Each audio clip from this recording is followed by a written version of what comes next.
Joining me now, three of the country's best political minds, all CNN contributors. Democratic strategist Robert Zimmerman, Errol Lewis, from the New York Daily News, and syndicated columnist Miguel Perez. Good to have all of you back. So as we mentioned before the break, the president, of course, heading to Copenhagen at the end of next week, at the end of the climate change conference there. There's been so much talk about it this week and as to what the U.S. needs to do. I'll start with you on this one, Miguel. Anything that you're seeing coming out of it or any impact you think the president may have in Copenhagen that's going to have a significant impact here at home on the way things are done?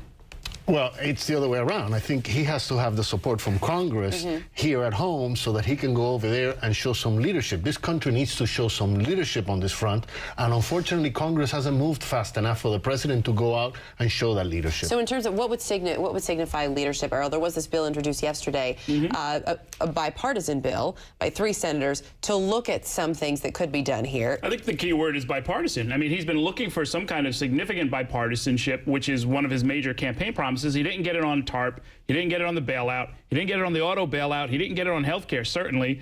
Now it looks like he actually might get it on climate. And I wouldn't have guessed that that would be the I was going to say, it's one of the least likely things that you would imagine, because climate change is really so, people are very set in their camps on this. Yeah, for the most part, but you know, I mean, for when it comes to nuclear and some of the other drilling concessions that they seem to be giving back to the anti-environmentalists, if you want to call them that, it looks like it's something that could actually work.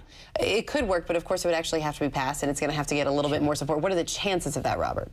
My prediction: climate change bill, or as it's referred to, Pollution Reduction and Investment Act, passed by the end of 2010. You see, the House has already put their bill through.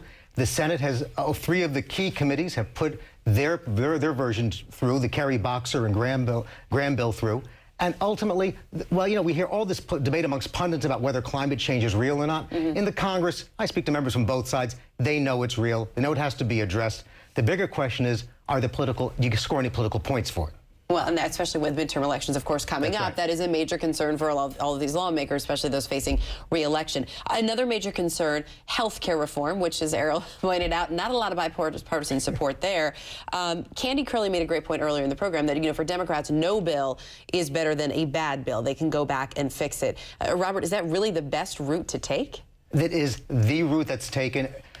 You speak to members on the Hill. They know they have to move this through. They've got to get it done. It will be signed into law, I predict, by the President's State of the Union.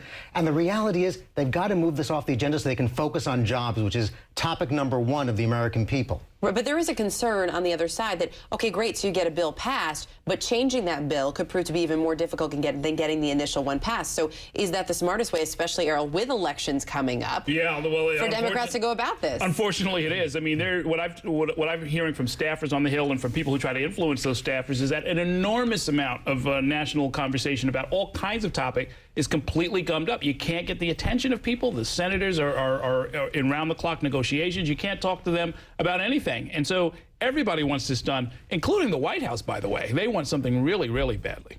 Just because everything is tied up doesn't mean that we settle for a bill that really doesn't do what we intended to do in the first place. Right. We need that public option, in my opinion. I mean, everything. But it doesn't sound like. I mean, that sounds like that is done at this point. But what we're doing is we're diluting this legislation so much that by the time they finish with it, it won't be. It will be worthless. Do you think there was a distraction? There was so much focus, especially in the House bill, on abortion, on one issue, which is obviously very controversial in this country. But was there too much focus on that one issue and how this reform could affect whether or not that one issue was covered, as opposed to the greater issue of health care for this country? You know, I think you're onto something very significant. There's a reason we've not had health care reform in 60 years.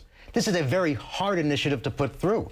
It's a lot of moving pieces to it, and we just saw with Brianna Keeler's report today, the issue of catastrophic illness and the caps on care. That really, and the way, by the way, this is a real problem because the way it was disclosed through a loophole and the way it came up from the American Cancer Society really undermines people's confidence in a bill that's going to address such important issues. And their confidence in their lawmakers. And Errol, I'll let you round this out. We have about 30 seconds. But interesting, too, how quickly they were able to get that changed today versus some of the other issues. I mean, listen, I tell you, I think that when it comes to fixing the bill later on in the years to come, Congress is actually pretty good at that. You know, they're not so good at what they're trying to do now, and that's why I think everybody wants to see this just get done. Once they get over the hump, I think that we'll see lots of loopholes like that get fixed. That's a big old hump to get over, though. Well, I'm optimistic. Especially in the next couple of weeks. But it's the first night of Hanukkah, so I'm optimistic. Well, you have to be hopeful, right? Hey, if the oil could last 8 nights, That's exactly right. who knows We're what they looking can for do a in miracle. Washington. But that loophole has the potential of destroying the whole thing if we don't deal with it. It could, although it sounds like they did get it fixed tonight with those meetings at the White House. Miguel Perez, Errol Lewis,